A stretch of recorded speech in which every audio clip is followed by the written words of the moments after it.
Mucklow from LadyObscure.com. Lacey, welcome back once again to According to Metal.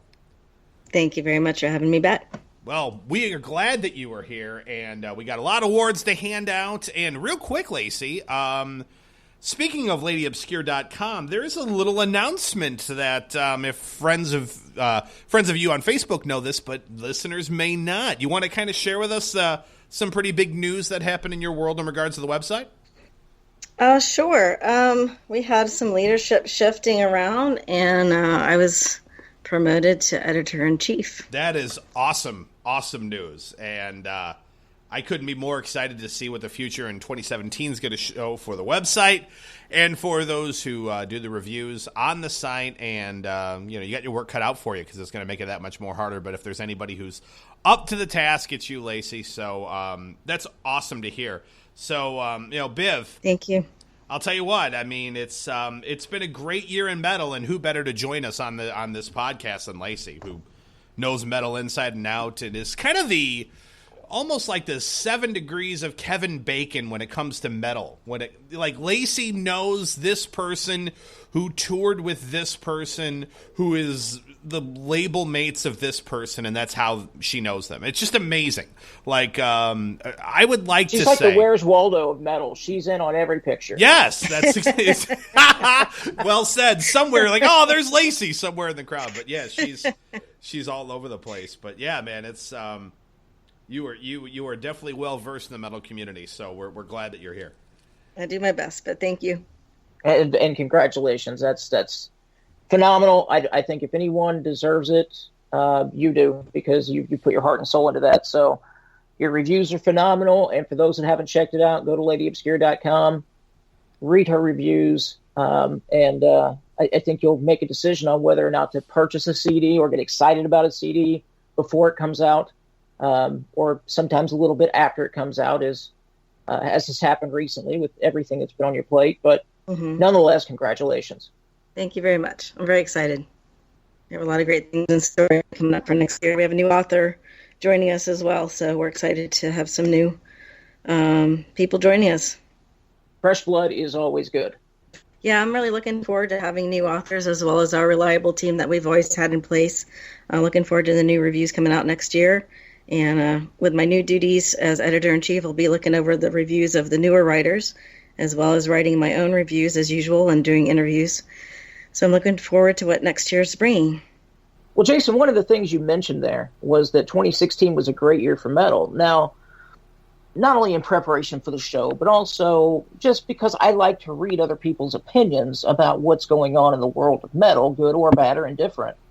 I took a look at some of other people's, their favorite albums of the year or their editorials on the year in review, that type of thing.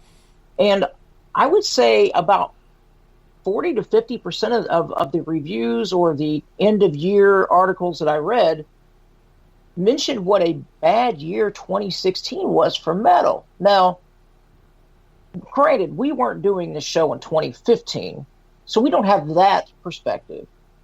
But overall, compared to the last couple of years, 2015, 2014, both of you, how do you guys feel about how this year was in comparison to the previous 3 years? Well, Lacey, you first. Me first? Okay. I thought 2016 was actually a very good year. I mean, there are some gems that came out of 2015, and some good ones in 2014, of course, too. But I felt there were a lot of albums that I was anticipating in 2016, maybe more that were coming out than in past couple of years. And the ones that did come out, I was mostly pleased with. So I felt 2016 was actually a very good year for metal. Well, first of all, let me say this. I have read, hands to sky, I have read 0 year-end reviews, album of the year thoughts about anybody because I wanted to make sure that I wasn't swayed one way or the other on anything. But I will say this. To me, and to Lacey's point, there's a lot of albums that came out this year from a lot of bands I really, really was interested in hearing. Circus Maximus had a new album that came out. I mean, I've been waiting a couple years for that.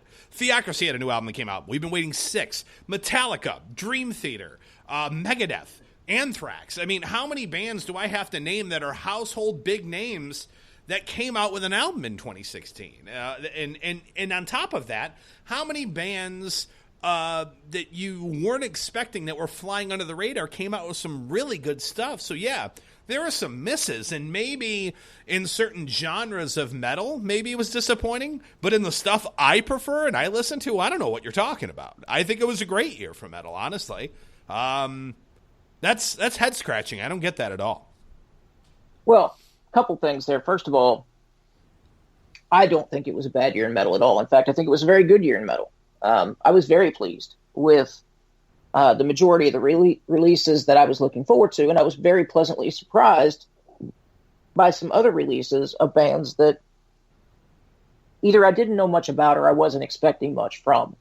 So, and to your point, I considered not looking at other people's, reviews or whatnot into the year. The only reason I did so was, one, I wanted to make sure I wasn't forgetting anyone. And two, I think that,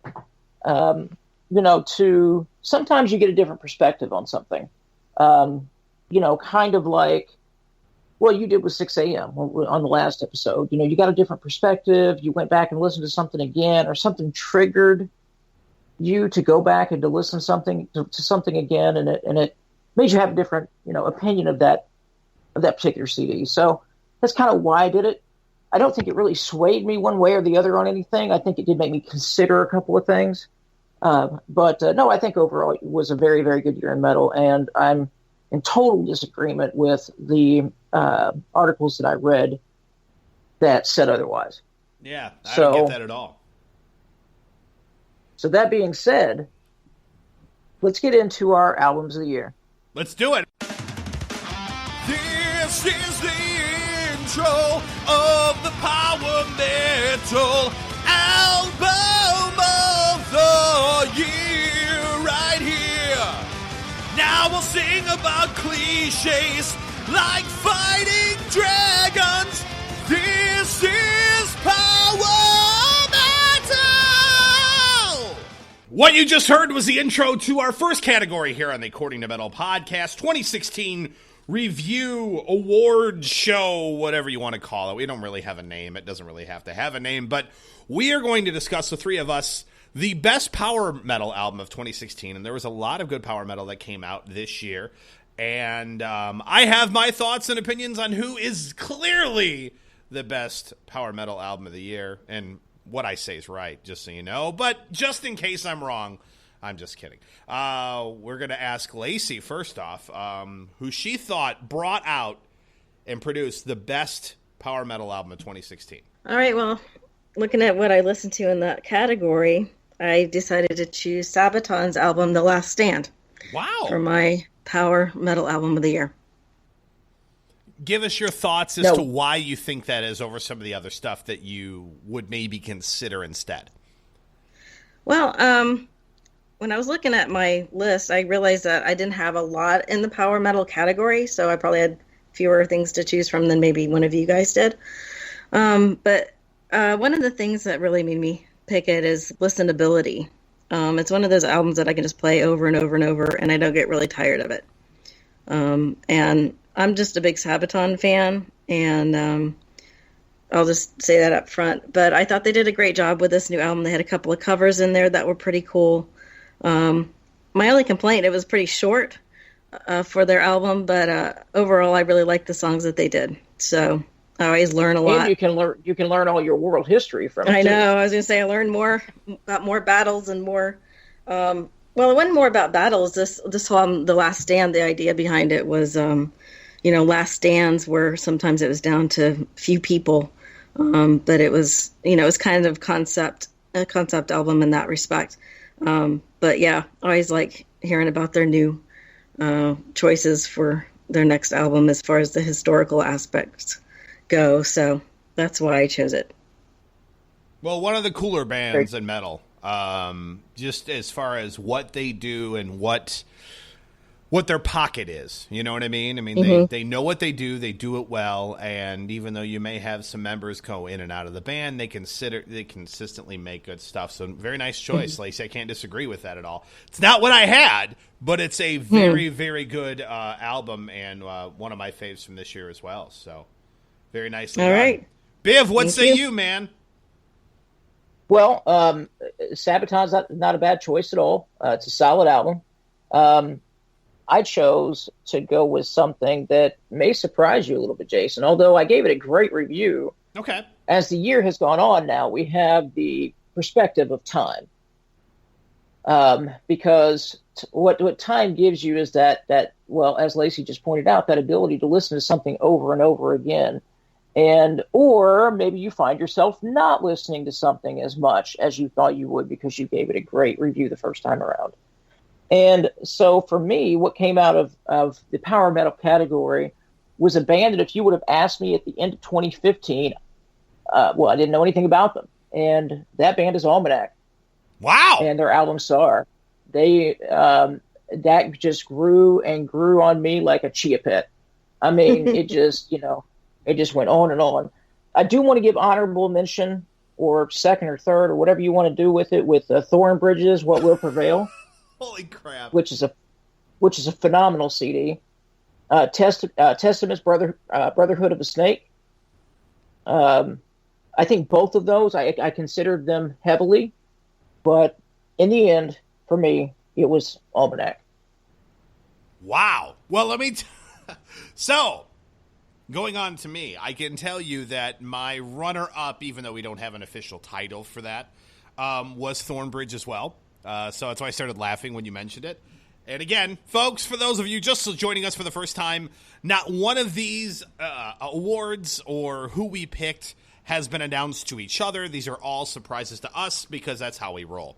I can tell you that the winner of the 2016, according to Metal, at least according to Jason, Power Metal Album of the Year, is also Sar by Almanac. From the very first minute I heard the song Sar, I was just like, holy crap, this is a killer song.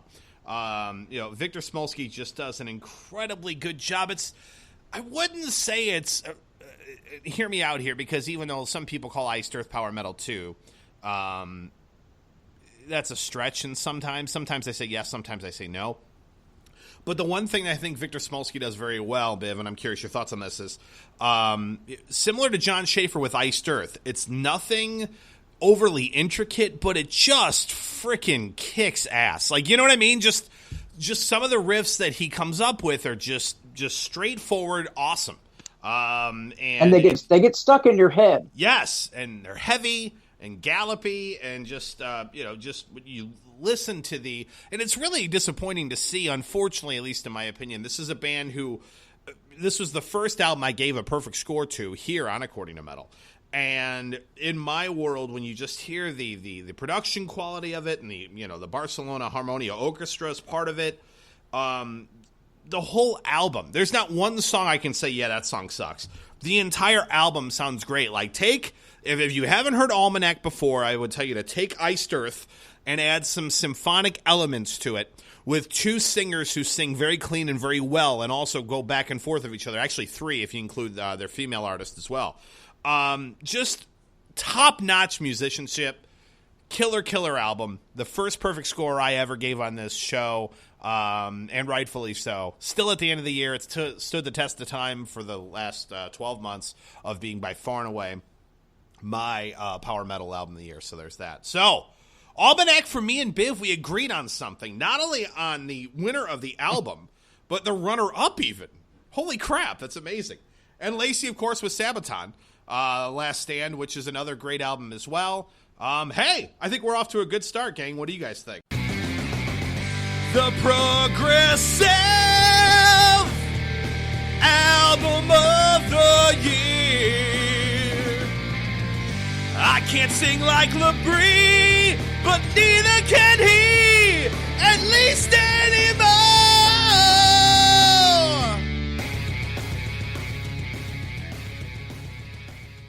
Well, the progressive metal category is one that's near and dear to my heart. I've been a fan of this genre really since its inception, going way back into early to mid-Sabotage, early Dream Theater, Fate's Warning, on and on, all the way up through today. And so of all the categories, this one is not only my favorite, it's the one that I feel the most loyal to. So this year